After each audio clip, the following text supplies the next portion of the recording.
and he was just let out.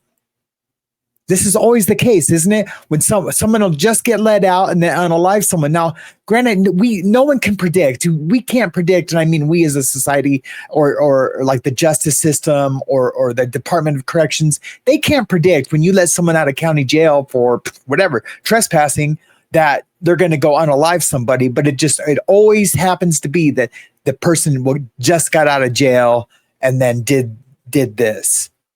Sometimes I want to believe, and I know this to be true in some situations, that these dudes just want to go live in jail and get life, so they just don't ever have to be out here. They can just have a nice life in prison. It happens. I've talked to people that have done it. And sometimes I think that's the situation, especially when it's these dudes that are just begging to go back to jail.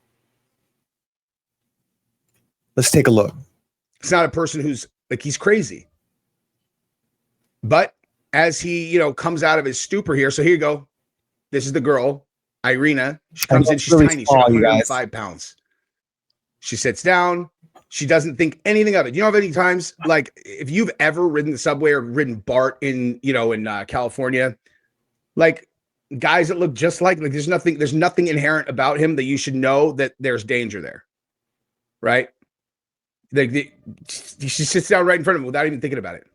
And you want to see something really sad? Look at this. See that right there? Yeah. Hold on. Hang on. I have this picture like this. Okay, see this right here?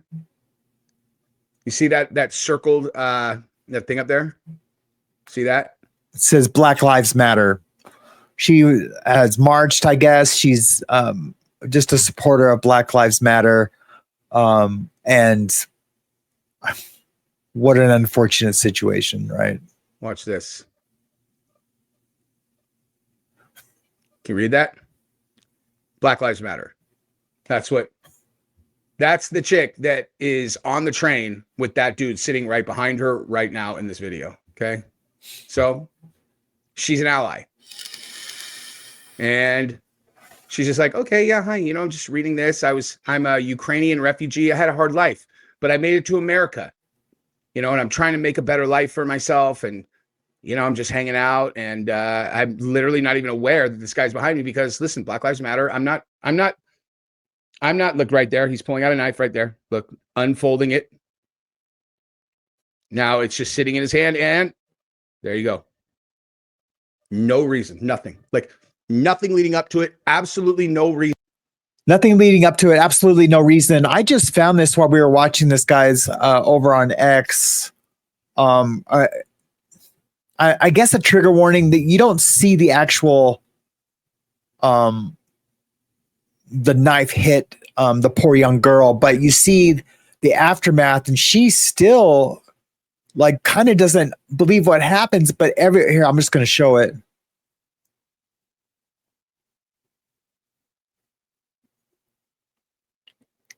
She's like got her hand in her face because she doesn't really realize what just happened.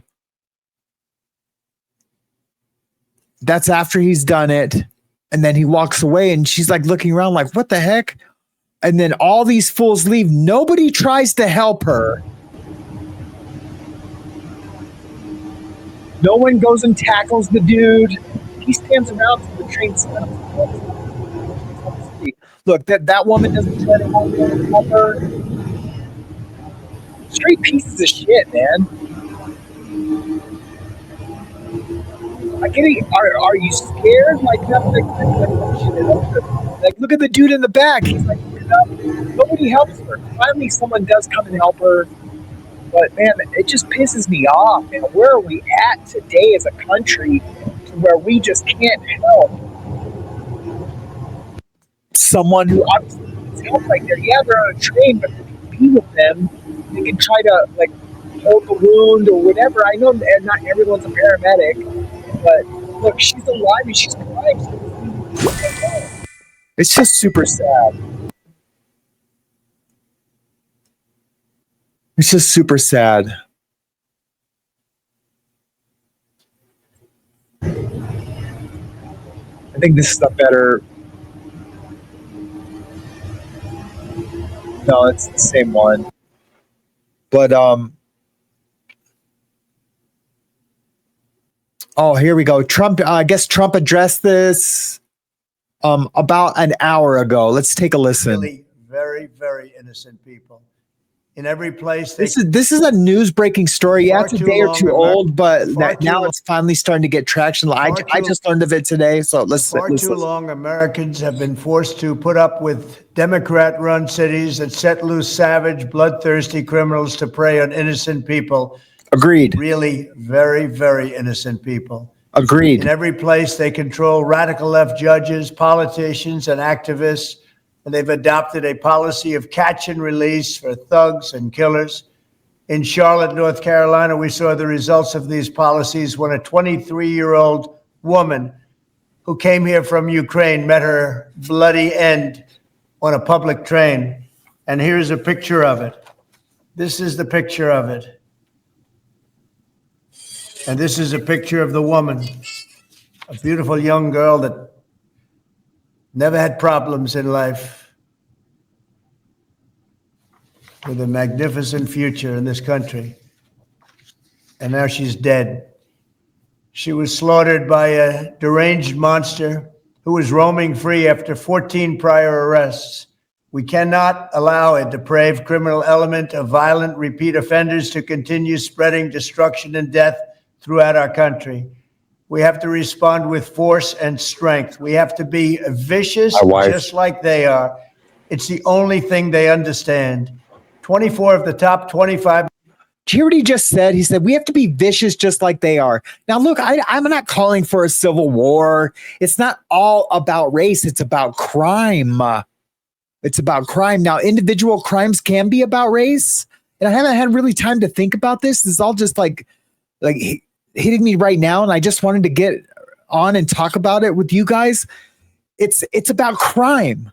Like that's what Trump is talking about. And like, look, bringing the military into cities that are riddled with murder and crime.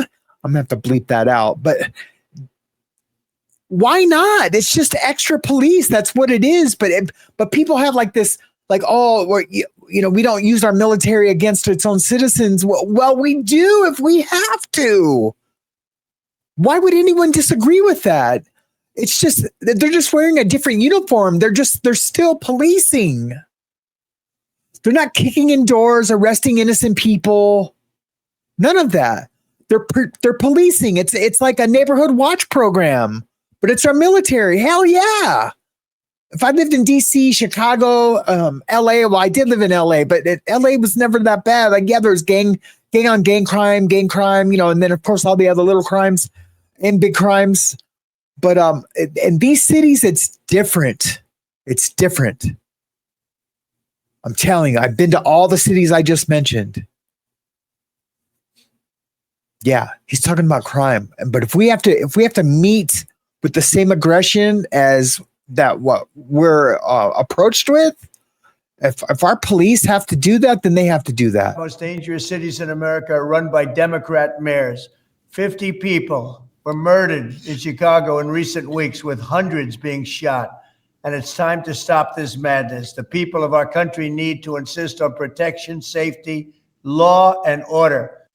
50 people on Labor Day weekend were unalived in Chicago. We have proven that it can be done because we did it right here in D.C., in District of Columbia. We did. The capital of America was a bloodthirsty, horrible, dangerous place, one of the worst. And now it's a crime-free city, and we're going to keep it that way. It can be done. It can happen fast. All we want is, please, Mr. President, we need help. Chicago needs help. Other cities needs help. We'll do what has to be done because we're going to make America safe again. And that includes our big cities. We're going to make those cities safe. Thank you. Look, and everyone's just pissed because it's Trump doing it. Look, I don't care who's doing it. Just needs to be done. Make our cities safe again. Absolutely. Why wouldn't we? Why wouldn't we? Charlie Kirk's point is about the. Let's talk about Charlie Kirk real quick for a second. Here's CNN's reaction to Charlie Kirk's statement that he made on this matter. voters once they called attention to it. So certain people have been looking for an opportunity to find a case like this, to make a point like this. I want to play, this is Charlie Kirk, why he says this hasn't gotten a lot of attention. A white Ukrainian refugee was murdered just because she was white. Everybody knows that, obviously. If a random white person simply walked up to and stabbed a nice law-abiding black person for no reason, it would be an apocalyptically huge national story used to impose national sweeping political changes on the whole country. Instead, Megan Basham, no one seems to care when a white woman gets stabbed to the death. Wow.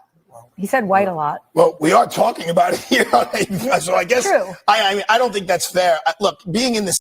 Well, the gentleman did say, "Got that white girl." It's on video. I would show it, but it's the guy's dripping blood and there's blood everywhere. So I'm not gonna show it because I don't think YouTube will allow it. So I'm gonna continue. System, because I have represented people who are mentally ill, and here's the balance. The balance is taking away people's freedom versus evaluating their mental illness. And New York City, there are a lot of programs for people who are mentally ill, but they have to want to be there. Yeah, and it's about forcing them to be there. When you are mentally ill, you have a hard time knowing that you are mentally ill. But also, I mean, people like Charlie Kirk, Van, they've been looking for opportunities to make this some sort of like.